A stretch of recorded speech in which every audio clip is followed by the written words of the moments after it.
सरकार उन कुछ दलित नेताओं के आगे झुक रही है जो दलित नेता केवल अपने जाति समूह की बात, जाति की बात कर, जाति समूह की बात, राजनीति उनकी दलित की है, लेकिन एक्चुअल में लाभ केवल और केवल अपने दल को पहुंचा रहे हैं। तो हमारा ये कहना है कि भाई कोटा विद इन कोटा होना चाहिए। 15% SC है, उसमें 3% उनको कर दो जिनको अभी तक मिलता रहा है, सबसे अधिक मिला।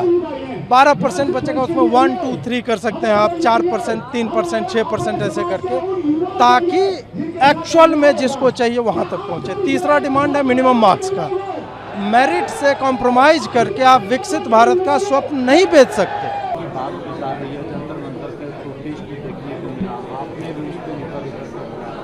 कांग्रेस आरजेडी के लोग लगातार कह रहे हैं कि संघ और बीजेपी आरक्षण समाप्त करने की दिशा में आगे बढ़ रही है। अरे प्रभु, इन लोगों को हर चीज़ में राजनीति ही दिखती है।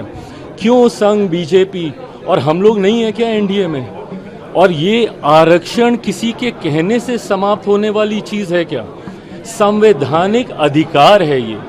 आरक्षण किसी को दी हुई खैरात नहीं है, ये संवैधानिक अधिकार है और दुनिया की कोई ताकत आरक्षण को कतई समाप्त नहीं कर सकती है। और जो लोग इसको समाप्त करने की सोच रखते हैं, कभी समीक्षा के माध्यम से, कभी सुधार के माध्यम से, उनको संभवतः ये पता ही नहीं है कि आरक्षण क्यों ज़रूरी है। आप जब शेड्यूल कास्ट, शेड्यूल ट्राइब्स की आप बात करते हैं, बहुत आसानी से कह देते हैं कि भाई इन लोगों को क्यों आरक्षण के साथ जोड़ा जाए, बट आज भी ऐसी घटनाएं होती हैं।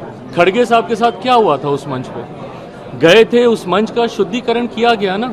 आज भी एक दलित युवक को घोड़ी पे चढ़ने से रोका जाता है, एक दलित लड़के को बारात निकालने से रोका जाता है। बड़े बड़े नेता जब मंदिर जाते हैं तो मंदिर को गंगा जल से धुलवाया जाता है। तो ये भेदभाव तो आज भी हो रहा है ना।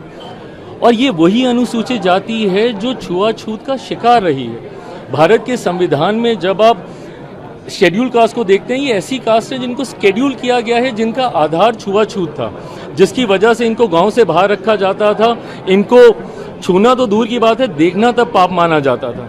ऐसे में मुख्य धारा के साथ जोड़ने के लिए, और क्या हम लोग उस लक्ष्य को पूरा कर पाए? नहीं कर पाए ना।